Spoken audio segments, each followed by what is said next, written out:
오늘 우리에게 주시는 하나님 말씀은 요한복음 13장 31절에서 35절까지 말씀입니다. 170쪽입니다. 그가 나간 후에 예수께서 이르시되 지금 인자가 영광을 받았고 하나님도 인자로 말미암아 영광을 받으셨도다. 만일 하나님이 그로 말미암아 영광을 받으셨으면 하나님도 자기로 말미암아 그에게 영광을 주시리니 곧 주시리라. 작은 자들아, 내가 아직 잠시 너희와 함께 있겠노라. 너희가 나를 찾을 것이나 일찍이 내가 유대인들에게 너희는 내가 가는 곳에 올 수 없다고 말한 것과 같이 지금 너희에게도 이르노라. 새 계명을 너희에게 주노니 서로 사랑하라. 내가 너희를 사랑한 것 같이 너희도 서로 사랑하라. 너희가 서로 사랑하면 이로써 모든 사람이 너희가 내 제자인 줄 알리라. 아멘. 자, 오늘 함께 나눌 말씀은 예수님께서 제자들에게 새 계명을 주시는 그런 장면입니다.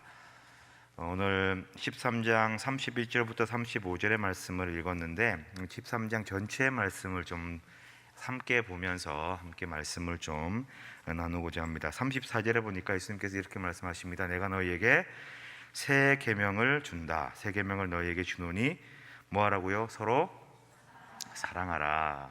너무나 많이 들어왔던, 너무나 잘 아는 그러한 말씀이지요. 새로운 계명을 준다. 우리 제자들이 새롭게 지켜야 될 어떤 계명, 지켜야 될 이제 이 준칙을 지금 내려준다라는 건데, 그것이 바로 서로 사랑하라라고 하는 그런 계명입니다.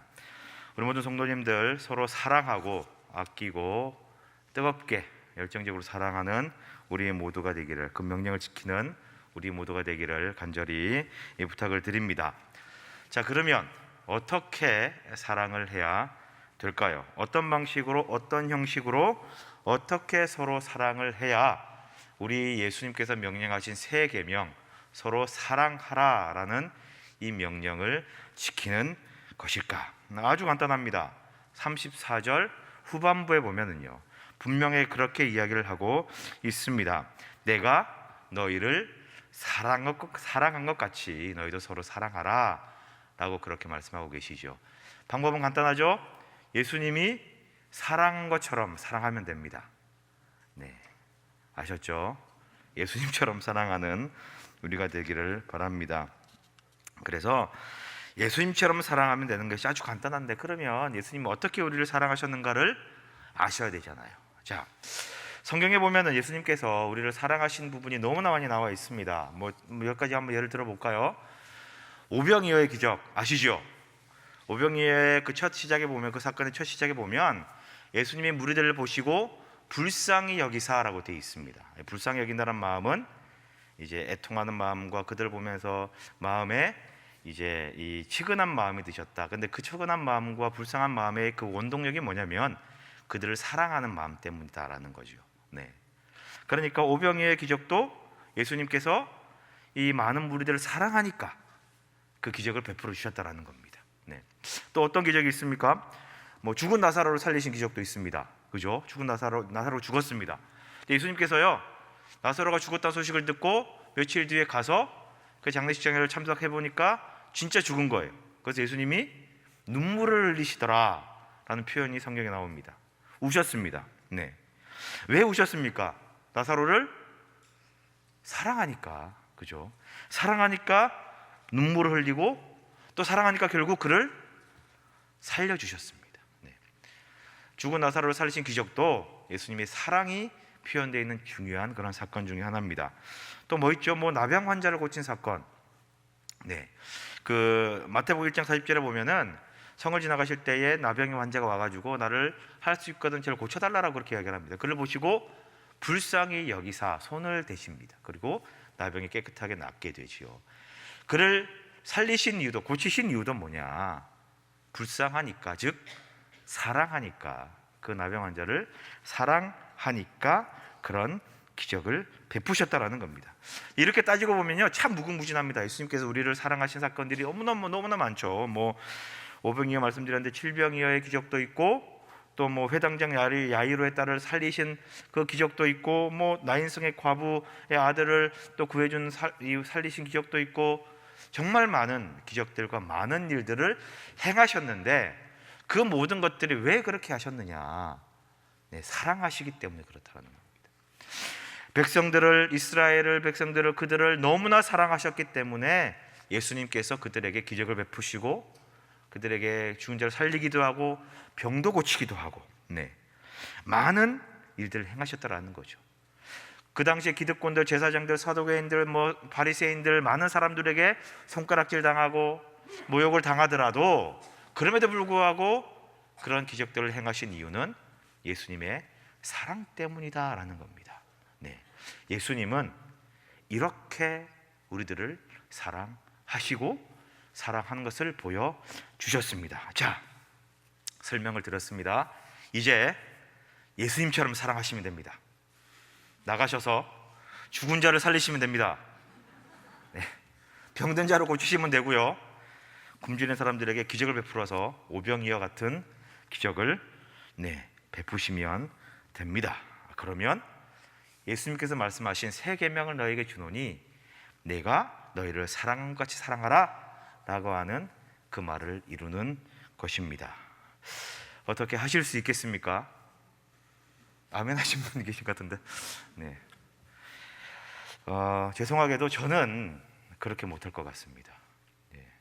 이렇게는 정말 못할 것 같습니다. 죽은 자를 못 살릴 것 같고요, 네, 병든 자를 베푸는 게 물론 하나님의 역사하시면 할 수 있겠지만 자신은 없다라는 겁니다. 굶주리고 힘든 사람들에게 잠깐 나의 가진 것을 가지고 좀 도와줄 수 있을지언정 근본적인 그 마음의 치료나 이런 것들은 못할 것 같습니다. 네, 아마 우리 성도님들도 마찬가지실 거예요. 네. 그렇게 기적을 베풀고 죽은 자를 살리고 병들을 고치는 그런 예수님처럼 우리를 사랑하는 것 불가능하다라는 거죠. 네. 그러니까 큰일 난 거예요. 예수님이 새 계명을 우리에게 주셨는데 이 계명을 우리가 못 지키는 것입니다. 네, 큰일 난 상황입니다. 이런 기적을 행하신 예수님처럼 우리가 해야 되는데 못하니까 예수님의 명령을 지킬 수 없는 상황이 되어버렸습니다. 어떻게 해야 될까? 그러면 어떡하지? 라고 하는 이제 걱정과 의문이 듭니다. 그리고 대다수 많은 분들이 그건 아니야 라고 이제 다 하셨을 것입니다. 네, 예수님께서 우리에게 명령하신 것은 그런 기적을 베풀라는 게 아니죠. 그리고 내가 너희를 사랑한 것 같이 서로 사랑하라라는 말의 의미도 그게 아니다라는 것은 분명히 알고 계실 겁니다. 그러면 오늘 이 말씀의 핵심이 너희가 서로 사랑하라, 새 계명을 주니 너희도 서로 사랑하라라는 것인데, 그러면 어떤 의미가 있을까라는 거죠. 이거 분명히 아셔야 됩니다. 우리가 이 말씀을 볼 때에 예수님이 새 계명을 주셔서 서로 사랑하라고 했으니까 우리 다 사랑하자, 단순히 그렇게 보실 게 아니라요, 이게 어떤 상황과 어떤 자리에서 어떤 목적으로 말씀하셨는가를 아셔야 됩니다. 그 의미를 좀 아셔야 됩니다. 자, 지금 예수님께서 제자들을 불러놓고 내 새 계명을 주노니 너희가 서로 사랑하라 라고 말씀하신 이 지금 자리가 어떤 자리죠? 우리가 쉽게 말하면 최후의 만찬의 자리입니다. 예수님께서 이제 이 만찬 자리가 끝나면 겟세마네 동산에서 기도하시고 그리고 바로 잡히시기 직전의 제자들과의 마지막 모임이 바로 이 장면, 오늘 이 말씀을 하신 그 장소고 그 시간이다라는 것입니다. 자, 제가 설교를 시작하면서 그 말씀 드렸습니다. 예수님께서 주신 이 새 계명을 누구에게 주셨다? 네, 우리에게 주셨다라고 말씀드렸나요? 제가 제자들에게 주셨다라고 말씀드렸어요. 자, 여기가 중요한 겁니다. 예수님께서 길거리에서 많은 기적을 베푸시고 난 다음에 모여있는 모든 무리들에게 내가 너희를 사랑한 것 같이 사랑하라 라고 말씀하지 않았다라는 거예요. 오병이의 기적을 베푸시고 거기에 있는 5,000명을 먹이시고 난 다음에 5,000명한테 내가 너희를 이렇게 사랑했으니 너희도 서로 사랑하라 라고 말씀하지 않았습니다. 그죠? 지금은 12명의 그 제자들을 모아놓고 최후의 만찬을 하는 그 식사 자리에서 한 명이 나갔죠. 가룟 유다가 나갔습니다. 11명을 불러 놓아놓고요, 너희는 서로 사랑하라, 내가 너희를 사랑한 것 같이 서로 사랑하라라고 하는 말씀을 하고 계십니다. 자, 그러면 거두절미하고 딱 정리하면요, 내가 지금 이 만찬의 자리에서 행한 일들이 있는데 그게 내가 너희를 사랑하는 모습이다. 그러니 내가 지금 여기서 한 모습대로 좀 따라와라라는 그런 의미가 되는 거고, 그 행위가 내가 너희를 사랑하는 일들이다라는 것이죠. 자, 그러면 이 최후의 만찬 자리, 마지막 이 만찬의 자리에서 예수님께서 행하신 일이 무엇일까를 아셔야 됩니다. 잘 아시겠지만 한 번 더 정리해 드리겠습니다. 세 가지를 행하셨습니다. 자, 마태복음과 그다음에 이제 오늘 요한복음 읽었고요, 누가복음을 다 이렇게 합쳐서 이제 우리가 살펴보면은 예수님께서 이제 유월절이 되셔가지고 제자들에게 명령하여서 우리가 함께 식탁을 나눌 곳을 구해 오라고 한 다음에 한 이곳에 한 집에 모이셔서 이제 식탁을 대하면서 세 가지 행동을 하셨습니다. 첫 번째는 예수님께서 그들을 쫙 바라보시면서 너무나 사랑하셔서 첫 번째로 그들에게 행하신 행동은 뭐냐? 허리에 우리가 잘 알듯이 수건을 두르시고 제자의 발을 씻기신 행동입니다. 네. 그들의 이 발을 씻기시는 행동을 첫 번째로 행하셨다는 거죠. 그리고 난 다음에 두 번째로 행하신 행동이 있습니다. 우리가 지금도 그렇게 기념하면서 이제 절기 때마다 하는 성만찬이라는 일을 하셨습니다. 떡을 떼서 주시고 잔을 나누어서 주시는 행동을 여기서 했다라는 것입니다. 네. 그리고 세 번째 행동이 있는데요, 그것은 뭐냐면은 가롯 유다에게 빵을 찍어서, 그 원래는 원어가 빵인지 고기인지는 정확하지는 않지만 우리가 주로 빵으로 알고 있는데, 빵을 찍어서 가롯 유다에게 주시면서 네가 할 일을 속히 하라라고 했던 행동 세 가지를 하십니다. 네. 자, 그럼 예수님께서 이 세 가지 일을 행동을 하셨는데 이 세 가지 행동에 내가 너희를 사랑하는 사랑의 의미가 담겨 있고, 그리고 이것을 너희가 본받아서 내가 너희를 사랑했던 것처럼 사랑하라라고 그렇게 말씀하시는 거죠. 행동은 세 가지지만요, 거기서 수없이 많은 이야기들을 하셨습니다. 서로 섬기고, 그 다음에 많은 일들이 일어났었어요. 성만찬도 여기서 일어났고요, 제자의 발을 씻기신 것도 일어났고, 또 이 자리에서 누가 더 크냐라고 하는 다툼도 여기 이 자리에서 일어났어요. 그리고 베드로에게 네가 나를 3번 부인할 것이다라고 하는 그 말씀도 이 만찬 자리에서 일어난 거예요. 수없이 많은 정말 이 역사적인 그런 일들이 이 만찬 자리에 일어났지만, 그러나 행동하신 것은 이 세 가지입니다. 그러면 이 세 가지의 행동에서 우리는 무엇을 알 수 있을까라는 것이지요. 그리고 난 다음에 말씀하시기를, 이제 가룟 유다가 그 떡을 받고 그 얘기를 듣고 나갑니다. 나갔을 때에 오늘 말씀해 보니까 그렇게 이야기를 하죠. 이제 나가시는 유다를 보면서 인자가 영광을 지금 받았고, 그리고 하나님도 인자로 말미암아 영광을 받았다. 이 말씀은 이제 내가 죽음이 시작되었다, 죽음의 순환이 이제 시작되었고, 그로 말미암아 이 일이 이루어져서 하나님의 영광과 구원이 이루어진다라고 하는 역사적인 사건이 이제 시작됨을 알리는 그런 일들이고요. 그러면서 이제 내가 너희를 사랑한 같이, 내가 전에 얘기했던 것처럼 내가 가는 곳에 내가 올 수 없다라고 얘기하지 않았느냐, 그럼 너희들끼리 남을 건데 내가 계명을 새롭게 준다, 너희가 서로 사랑하라라고 하는 그 말씀을 이제 하시는 겁니다. 그러면서 이 말씀을 중심으로 시작으로 하셔가지고요, 13장 후반부부터 16장 15장까지 우리가 소위 말하는 다락방 강론이라고 하는 예수님의 마지막 가르침이 여기서 이제 나오게 되는 것입니다. 네. 예수님의 이 모든 행동은 그런데 새 계명인 내가 너희를 사랑같이 서로 사랑하라라는 것에 초점이 맞추어져 있다라는 것입니다. 자, 그러면 이 세 가지를 내가 행동했으니까 이제 내가 그렇게 하면서, 즉 따라하면서 서로 사랑을 실천하라 라고 말씀을 하셨는데, 이 그러면 세 가지 행동에는 과연 어떤 의미가, 사랑의 어떤 의미가 내포되어 있는가를 우리가 알면 되겠지요. 먼저 제자들의 발을 씻기신 행동입니다. 이거는 뭐 너무나 많이 우리가 들어와서 알고 있지요. 또 그것을 따라서 우리가 세족식도 하고 막 그러잖아요. 이것은 바로 예수님의 섬김을 의미합니다. 그리고 예수님께서 말씀하신 사랑의 실천의 부분에 있어서는요, 개인을 향한 사랑의 자세입니다. 예수님께서 제자 한 사람 한 사람의 발을 씻긴 것은 그 한 사람을 사랑하는 마음이다라는 거죠. 내가 다른 사람을 위해 낮아지는 것, 한 사람을 위해 내가 기꺼이 낮아지는 섬기는 모습, 그게 바로 사랑이다라는 거죠. 내가 다른 개인을 위해서 희생하는 그런 마음입니다. 이 의미는 설명을 더 드리지 않아도 너무나 잘 알고 계실 것입니다. 네. 그래서 여기서 중요한 다른 의미도 많이 있습니다만, 사랑의 의미에서는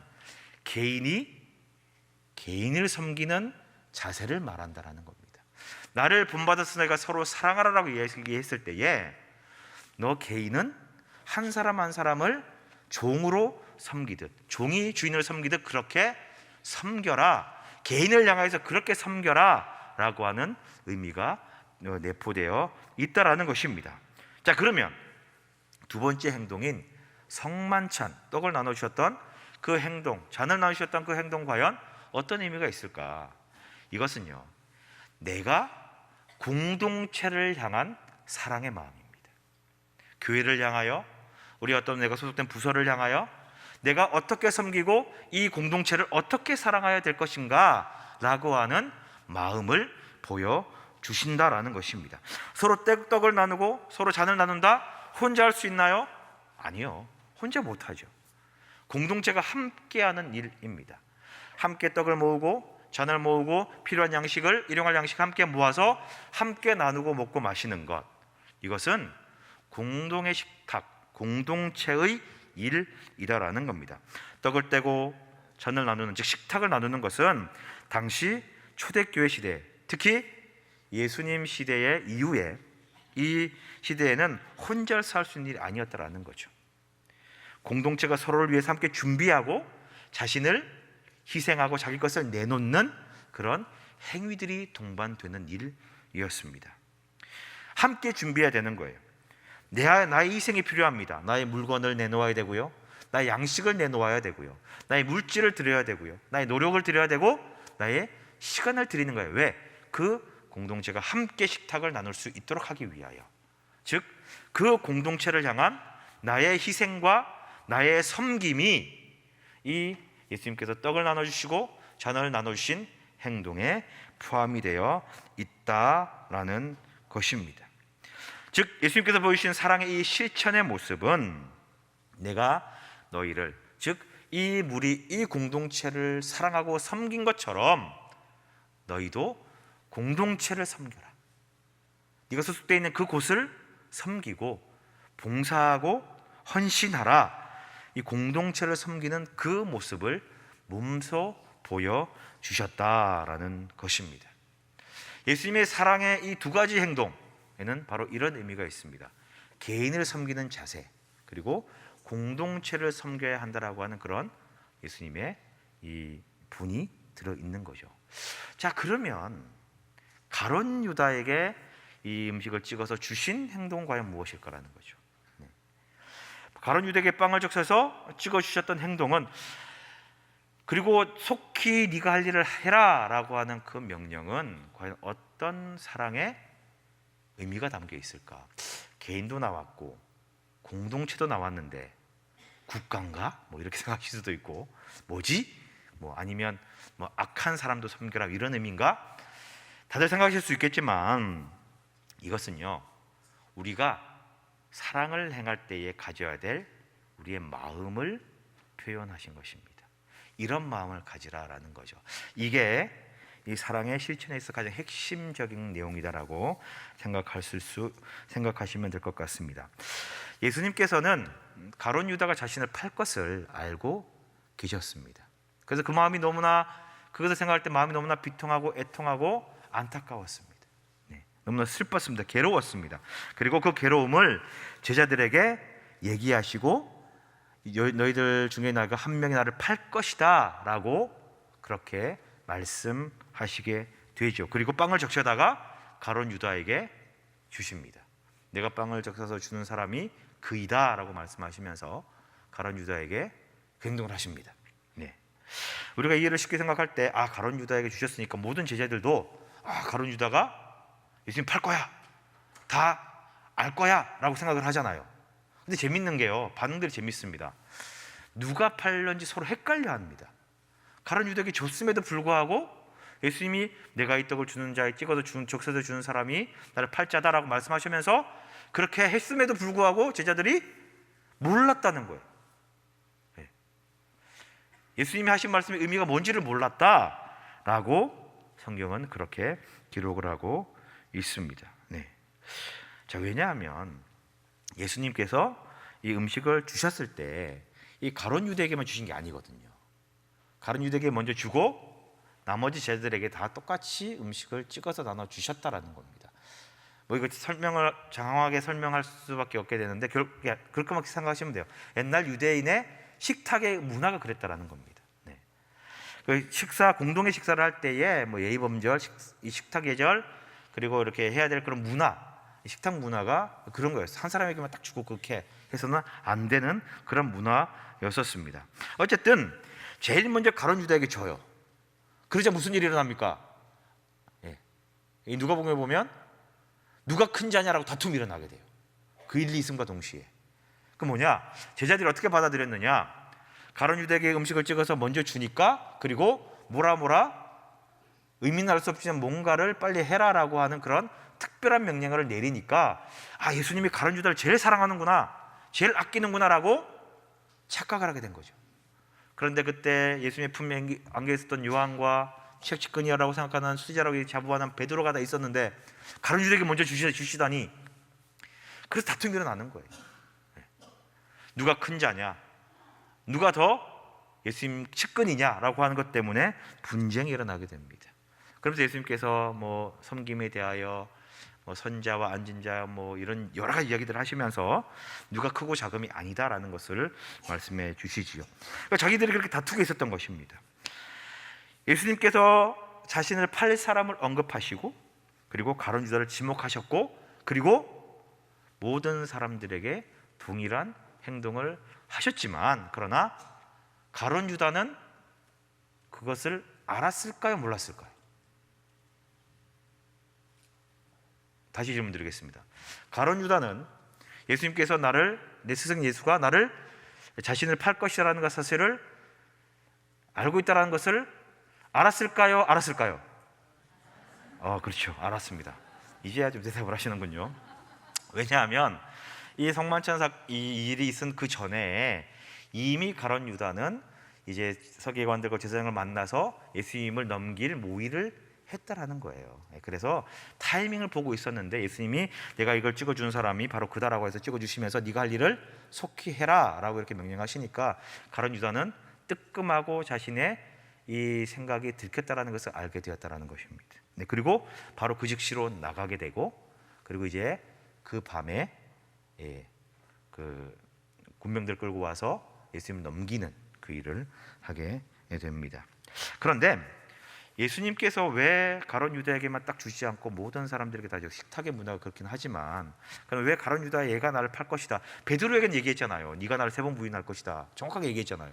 근데 왜 가룟 유다에게는 네가 나를 팔 것이다 라고 정확하게 얘기하지 않았을까?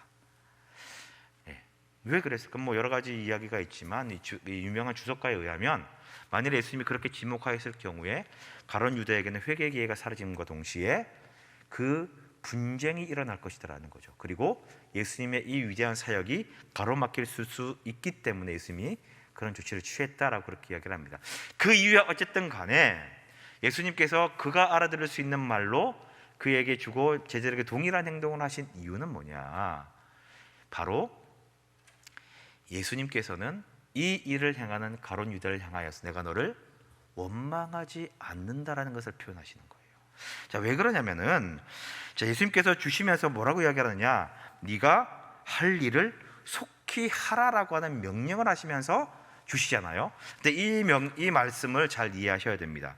너는 네가 행하는 것을 더 빨리 행하라라고 하는 이 뜻이거든요. 정확하게 이제 헬라 그대로 원문을 해석하면 너는 네가 할 일, 행할 일을, 행하는 일을, 현재형이에요. 지금 하고 있는 그 일을 빨리, 더 빨리 행해라 라고 이야기를 합니다. 재촉하시는 거예요. 그런데 이게 뭐냐면 능동태 명령법입니다. 능동태 명령법. 헷갈리시면 뭐 어렵죠. 쉽게 말해서 능동태, 내가 받아들인다라는 거예요. 네가 어떤 행동을 하든지 내가 다 알고 있고 내가 그것을 받아들인다, 거부하지 않겠다 라고 하는 그런 의미가 있는 겁니다. 내가 다 알고 있으니까 주저하지 말고 마음에 꺼리낌 없이 그냥 빨리 해 라고 그렇게 말씀하시는 거예요. 네. 이게 정말 중요한 게 예수님께서 받으시는 그 순환, 그 십자가의 고난이 가룟 유다가 출발점이 됩니다. 유다에 의해서 잡힌 치니까요. 그런데 그 원인, 그 이유는 가룟 유다가 아니라는 얘기예요.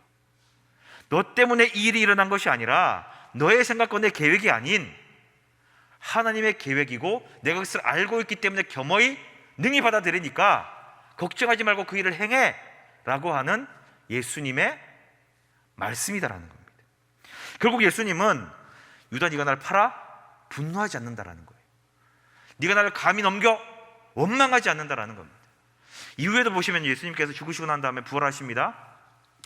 잡히시는 그 과정에서 보면요, 제자가 아무도 남아있지 않아요. 베드로는 3번이나 부인하고요, 마가는 막 도망가면서 옷까지 흘려버리고요, 다 뿔 뿌려터지고 다 도망갑니다. 근데 예수님이 부활하시고 나타나서 제자들에게 그날 왜 도망갔어? 베드로 일로 와봐. 너 왜 나 부인했어? 내가 그렇게 경고했는데 얘기했으면 안 해야 될 거 아니야? 라고 그렇게 하지 않으시는 거예요. 어떤 원망이나 어떤 분노나 그런 마음이 없다라는 거예요. 그게 이 가룟 유다에게 떡을 찍어주시면서 하신 말씀에 그대로 들어있는 거예요. 지금 무슨 말이냐? 내가 너를 사랑함에 있어서 원망하지 않는다라는 거죠. 어떤 불평도 하지 않는다. 다시 말하면 내가 너를 사랑하는데 네가 나를 사랑하지 않는다고 해서 내가 너를 원망하지 않아. 내가 너를 사랑하지만 네가 나를 배신한다고 해서 내가 너에게 분노하지 않아 라는 겁니다. 사랑을 베풀고 선을 베풀고 그런 행동을 하지만 그러나 내가 원하는 결과가 나에게 돌아오지 않는다고 해서 원망하지 않는다라고 하는 것을 보여주시는 거예요. 예수님의 사랑의 마음은 바로 그거다라는 것입니다. 자, 보세요 여러분, 우리가 서로 사랑합니다. 서로 사랑하고 열심히 해서 섬깁니다. 그런데 정말 마음을 많이 주고 뜨겁게 사랑할수록 더 크게 상처를 받는다고 해요. 정말 크게 상처를 받습니다. 그 뇌과학자 정재승 박사라고 있는데 제가 이렇게 뭐 TV 프로그램 보고 뭐 그러면서 봤는데 굉장히 참 저에게 큰 감동을 주는 그런 내용이 있습니다. 뭐냐면은 여러분, 누구에게 가장 화를 많이 내십니까? 잘 생각해 보세요. 누구에게 가장 화를 많이 내세요? 엄마, 부모님, 자녀들은 부모님들은 자녀에게, 그죠? 가장 가까운 사람에게 화를 가장 많이 낸대요. 그런데 이제 이 뇌과학자 그분에 의하면 뇌를 찍어보면 사람이 이 전두엽에 사랑을 관장하는 그런 이 뇌 부분이 있는데 그 부분과 자신을 인지하는 그런 뇌의 부분이 있대요. 그리고 남을 인지하는 이 부분이 있다는 겁니다. 나를 이해하고 나를 생각하는 부분이 있고 나를 통제하는 뇌의 부분이 있고 타인을 생각하고 타인에 대해서 판단하는 명력이 있는데 내가 사랑하는 사람을 생각하고 사랑하는 사람을 떠올릴수록 더 사랑에 대한 이 감정이 큰 사람일수록 이 두 영역이 점점 가까워진다는 거예요. 이 말은 무슨 말이냐면은 내가 사랑하면 사랑할수록 그 상대방을 나와 동일시 여긴다는 겁니다. 그러니까 내 마음대로 통제하고 싶은 거예요. 왜 내 뜻대로 안 따라주고 왜 내 마음대로 안 하고. 그러니까 사랑을 많이 하는 사람, 더 크게 사랑하고 뜨겁게 사랑하는 사람이 더 많이 상처를 받아요. 왜? 내 기대만큼 이렇게 안 돌아오니까. 우리는 사랑을 하지만 많은 상처를 받습니다. 내가 개인을 섬기고 다른 사람 섬기는데 혹 그 사람이 내가 원하는, 내가 기대하는 그런 어떤 이제 피드백이 돌아오는 것이 없다면 원망스럽고 상처받고 마음이 섭섭해요. 내가 이 부서나 교회나 열심을 다해서 섬기는데 나를 좀 못 알아주고 칭찬 안 해주고 뭔가 좀 내가 했던 그 노고에 대해서 뭔가 격려가 없으면 마음이 섭섭함이 생겨요. 그렇죠? 아닙니까? 나만 그런가? 그래요. 사람의 마음은 그렇습니다. 그렇게 하나님이 만드셨어요. 근데 예수님께서 뭐라고 말씀하시느냐? 원망하지 말라는 거예요. 원망하지 않는다. 내가 가룟 유다를 원망하지 않아, 베드로를 원망하지 않아. 너희가 나를 버려도 난 너희를 원망하지 않고 섭섭해하지 않고 분노하지 않아. 나는 그런 마음으로 너희를 사랑하고 있어. 그러니 서로 사랑하는데 내가 사랑한 것처럼 서로 사랑해 라고 우리 예수님께서 우리들에게 말씀하여 주시고 계십니다. 그래서요, 새 계명을 내가 너희에게 준다라고 말씀하셨을 때에 이것은 내가 개인을 섬기고 내가 공동체를 섬길 때에 어떤 뭔가를 대가를 바라거나 어떤 피드백이 있기를 원하거나 내가 원하는 칭찬이나 이런 것을 바라지 않는 원망과 섭섭함과 분노가 아닌 순전한 마음으로 사랑하고 섬기기를 보여주셨고 또 그렇게 따라 하라라는 말씀입니다. 예. 그러면서요 35절에 이렇게 이야기를 합니다. 뭐라고 말씀하시느냐? 너희가 그렇게 서로 사랑하면 이로써 모든 사람이 너희가 내 제자인 줄 알리라. 이게요 너무나 저는 제 마음을 울리는 그런 말씀입니다. 내가 목사고 설교를 하고 사람들 앞에 서로 사랑하십시오 하나님의 말씀 이겁니다라고 이야기를 하는데 내가 예수님이 했던 그 사랑처럼 그 마음처럼 한 신용이라도 내었어야 되는데 그렇지 못했던 부분이 너무나 많거든요. 그러면 나를 통하여서 예수님이 드러났을까라고 하는 자문해보는 그런 시간을 많이 가졌습니다. 내가 예수님의 제자야, 예수님을 믿어 라고 말하지 않더라도 그냥 내가 한 것처럼 사랑만 하더라도 너희가 나의 제자요 나를 믿는 자들이라는 것을 많은 사람들이 다 안다라는 것입니다. 지금 예수님은 11명의 제자들에게 그 말씀을 하십니다. 그러나 지금 이 35절에 모든 사람이 너희가 내 제자인 줄 알 것이다 라고 이야기를 한다는 겁니다. 서로 사랑하는 것은 그 11명이에요. 너희끼리 서로 사랑하라라는 거예요. 그런데 그 사랑의 모습을 보고 모든 사람들이 저 사람은 예수님의 제자구나라는 것을 안다라고 그렇게 말하고 있는 것입니다. 예수님은 이 제자들에게 비록 너희들의 사랑의 모습이 너희들에게 국한된 것이 아니라 그런 모습들이 이제 흘러내려간다라고 말씀하고 계신 것이고 또 모든 사람들이 너희가 나의 제자인 것을 알 거다라고 하는 말씀은 무엇이냐? 너희들의 행동이 곧 또 다른 본이 될 것이다 라고 그렇게 말씀하시는 거죠. 이제 제자들은요 예수님이 다락방 설교를 쭉 듣고 서로 질문하면서 많은 것들을 깨달았을 것입니다. 그리고 예수님의 죽으심을 이제 맞이하게 됩니다. 예수님의 부활도 경험하게 됩니다. 그 이후의 제자들의 삶을 보시면요 이제 제자에서 이제 예수님을 서로 사랑하고 예수님의 제자의 그 모습에서 이제는 예수님을 대신한 교사의 모습으로 살아가게 됩니다. 많은 사람들을 가르치고요 많은 사람들에게 복음을 전하고 깨우치면서 가르치는 입장 교사로서의 삶을 살아가게 되는데 모든 제자의 삶은 말 그대로 예수님이 드러나는 삶을 살았다는 것입니다. 더 이상 그 만찬자리에서 서로 분쟁하고 누가 큰 자냐 다투었던 그런 모습이 아닌 섬김과 사랑의 모습으로 많은 사람들을 깨우쳤던 모습으로 이제 살아가는 것을 볼 수가 있습니다. 예수님의 사랑을 예수님이 떠나신 이후에 실천하며 살아갔다라는 것입니다. 우리 사랑하는 성도님들 그리고 우리 모든 교사 선생님들 자 이제 우리 예수님의 사랑을 알았으니까 예수님의 사랑을 잘 따라야 되지 않겠습니까? 그러면 모든 사람들이 우리가 무엇인 것을 안다고요? 예수님의 제자임을 아는 겁니다. 그러면 제자로만 끝나야 되겠습니까? 이제 우리의 그 사랑의 실천을 통하여서 제자에서 교사가 되셔야 되는 겁니다.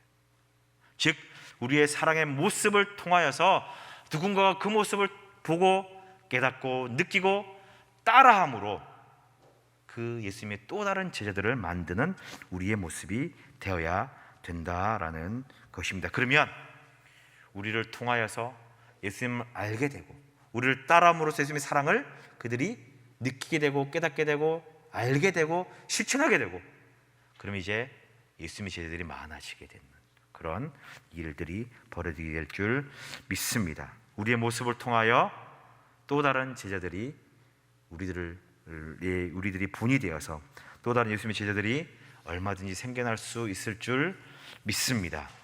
제자에서 교사로, 그 사랑의 실천으로 말미암아 더 이상 제자가 아닌 교사의 모습으로 많은 사람들에게 예수님의 사랑을 실천하고 그 마음을 계승하여서 참된 제자가 되고 그리고 진정한 교사가 되는 우리 모두가 되시기를 주님의 이름으로 간절히 부탁을 드립니다.